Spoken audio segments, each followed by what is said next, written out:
Hello guys, and welcome back to another cold episode. On today's episode, as you can tell by the title and the thumbnail, we are talking about Darklords with an Albaz engine for going second as a budget player in the current metagame.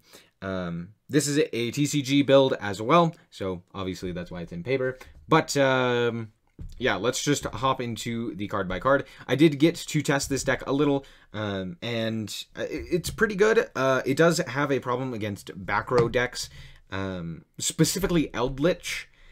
Most other back row, not that big of a deal. Eldritch in particular, pretty problematic. So yeah, let's just move into the card by card. Starting off with the main deck, we have the Darklord engine consists of triple Ixchel, pretty self-explanatory. It draws cards, as well as just sets up your graveyard, and yeah, this is just the auto-include in any Darklord strategy. We have triple Superbia. I'm not entirely sure if I wanted 3 of these. I ended up, in one of my matches, 2 games in a row, I drew 2 Superbia, which you don't want to see, so I might cut this down to 2 in the future and play more other Darklord names, just so that I have like different names to work with. Like a Nastin would have been good in that hand and stuff like that. Wouldn't have been crazy, but would have been good. We're also playing 2 Indulged. I could have bumped this up to 3 as well. That would have been very nice, because I ended up not needing my normal summon a lot, so having an extra Indulged would have been nice, just so that I would have had something to normal. And then the target for it with the Ukobek. I'm also playing 1 Tez, just so that I can search it for added protection. It did come up. And we are also playing the 1 Morningstar. Yeah, this card's just crazy. I don't really use it all that often for the actual fusion summon, because I'm not playing a lot of other dark fairies, so the fusion summon doesn't actually come up all that often. However, there is another build that I'm planning to make where it is more focused on fusion summoning, but we don't have that at the moment. So this is more of a going second build. Moving on, we are also playing triple Contact and triple Banishment. This is pretty self-explanatory. Sometimes you cut down on the Contact just because it is kind of dead unless you have the setup for it. But I found that having 3 was very nice. I never ended up having less or more than I wanted. I always just had exactly what I wanted. So having 3 was very nice. And then the last Darklord card is Darklord Uprising. This allows us to just fusion summon during the opponent's turn. It's very nice. So there you go. That is the Darklord half of the deck. We are also playing a whole bunch of going second cards, but we are also playing a small Fallen of Albaz engine with the Fallen of Albaz as well as 3 branded fusion. I'm only playing 2 Fallen of Albaz. It came up once that I wanted a 3rd one, but it only came up once, and he is kind of a brick by himself, so it didn't come up all that often. Plus, he can be shuffled back off of a Lubellion, so it didn't really matter. But Branded Fusion is a crazy, stupid, overpowered card that needs to be banned because it's so powerful. It genuinely just gets you insane advantage. The fact that it just sends cards. The only thing that it does is lock you into fusions, which is not that big of a deal. So, moving on. We have a whole bunch of just good cards that I'm also playing. We're playing the triple Allure of Darkness, as well as, I mean, we're just playing a whole bunch of darks, so it makes sense to be playing this.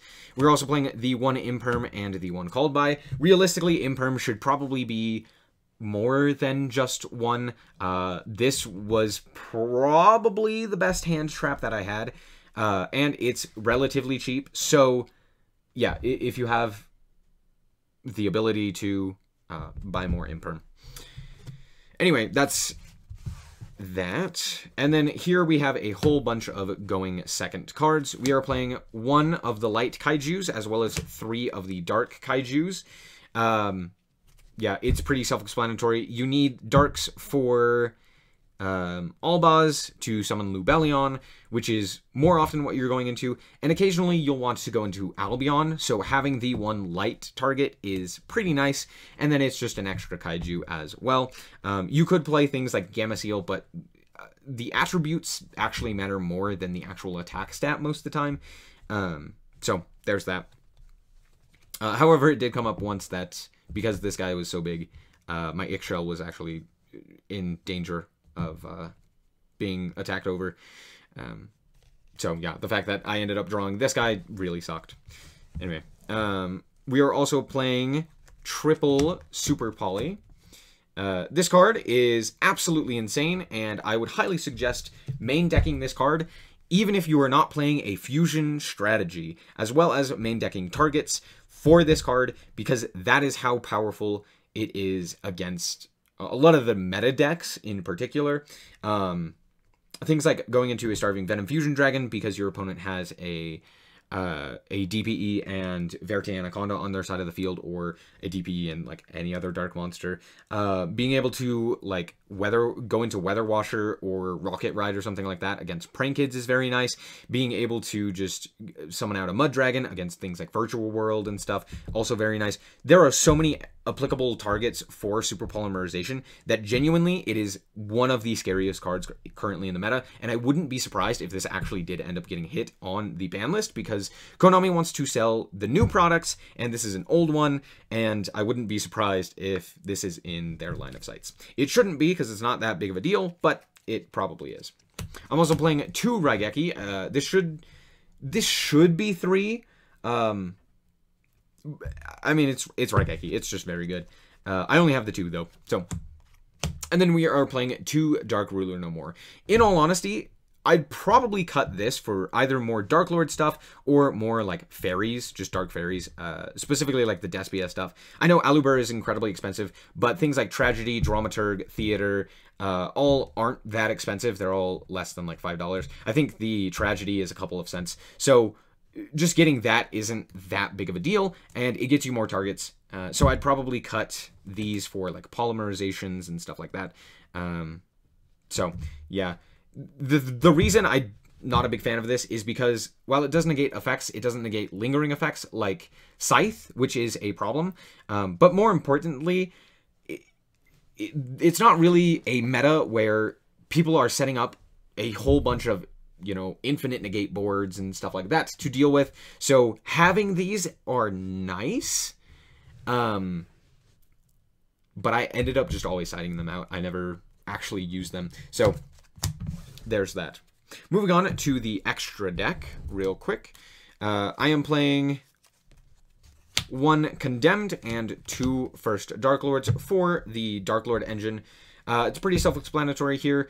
I actually almost never went into the Condemned most of the time, because when I was able to go into Condemned, I was locked out of the out of Link Summoning due to Branded Fusion. So it didn't come up all that often. However, it's still worthwhile because you can tribute summon out a Morningstar, which can just put you way ahead in advantage. Also, 2 First Darklords, also pretty self-explanatory. Having 2 is nice. You could probably just cut it down to 1 if you wanted extra like super polymerization targets or something along those lines. But the extra deck space is pretty loose. Again, it's mostly just super poly targets that we'd want to include. As for super poly targets, we do have 2 of them, being Mud Dragon of the Swamp and Starving Venom Fusion Dragon. I would probably also put in the Predaplant Die something Pelio. I forget exactly what it's called. It's the one that requires a Dark and a Fusion, because that one is very good.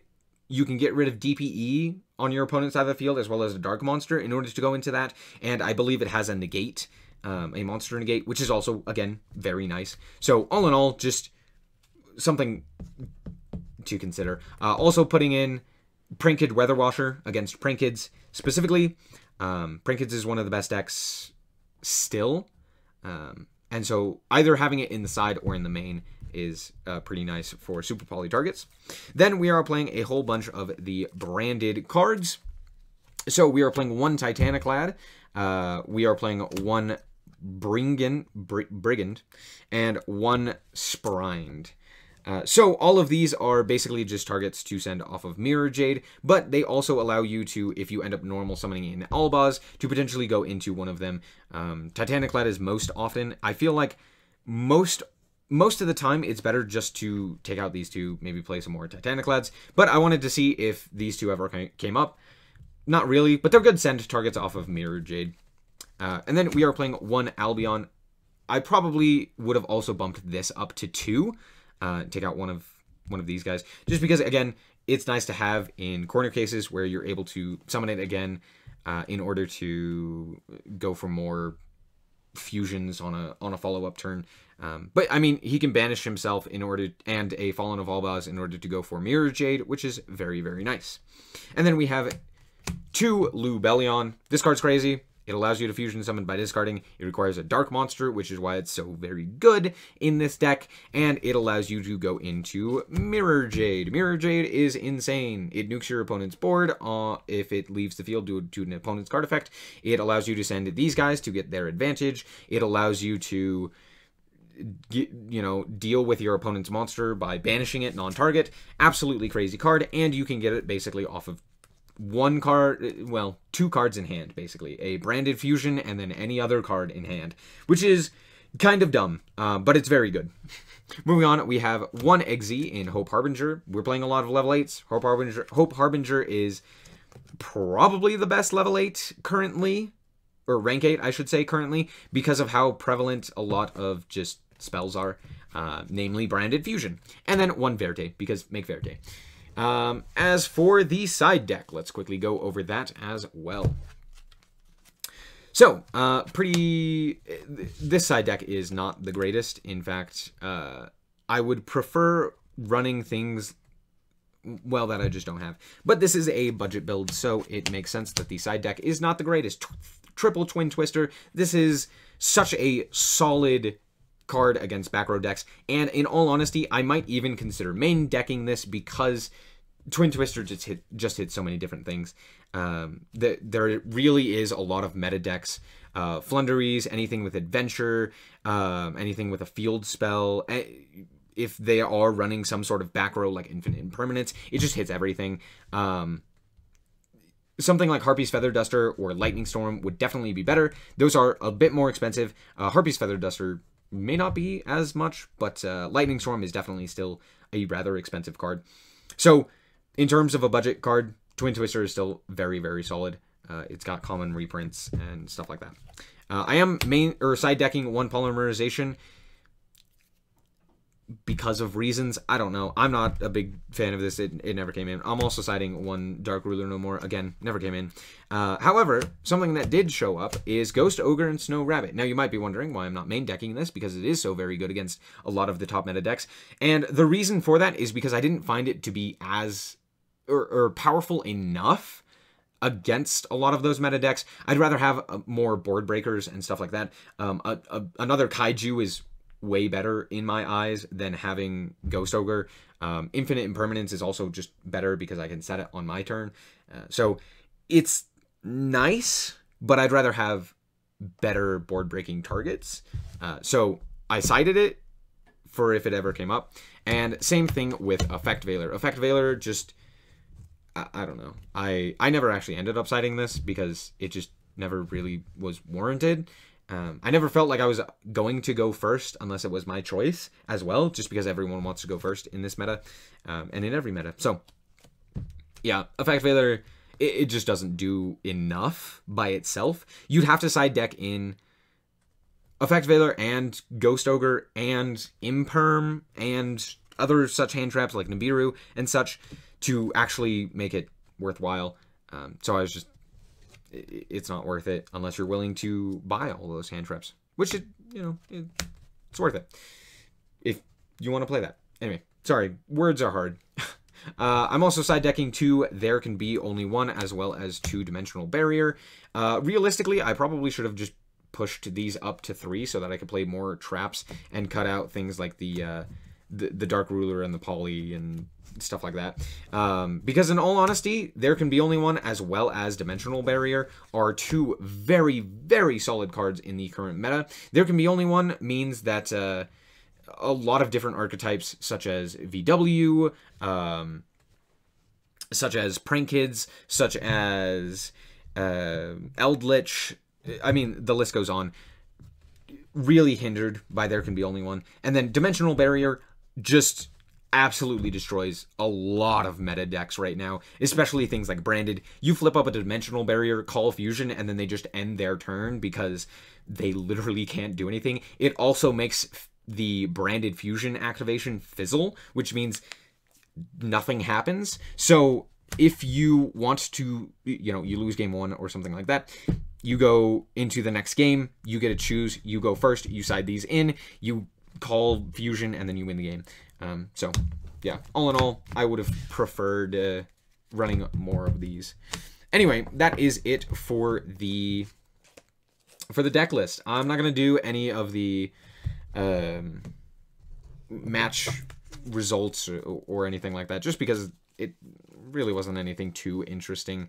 But all in all, I will say that this deck does work. It is pretty fun. It's not perfect. I think if I ran a few more fusion targets, it would be nice. It's still bricked occasionally, but it was a lot more consistent thanks to Branded Fusion. There were a lot of times where I played against a lot of back row, actually, so having additional back row hate would have been nice. But more importantly, it's able to break boards very efficiently. Like a Kaiju on the opponent is very, very solid, and I mean, if you're able to just continuously draw cards or just gain the advantage off of a Branded Fusion, you tend to be in a really good state. So yeah, all in all, a very fun deck. And that's going to be it for this episode. I hope that you guys did indeed enjoy. If you did, a like is very much appreciated. And if you want to check out more content like this, as well as more Yu-Gi-Oh!, then just be sure to subscribe. Anyway, thank you guys so much for watching. And remember to always stay frosty. Bye-bye.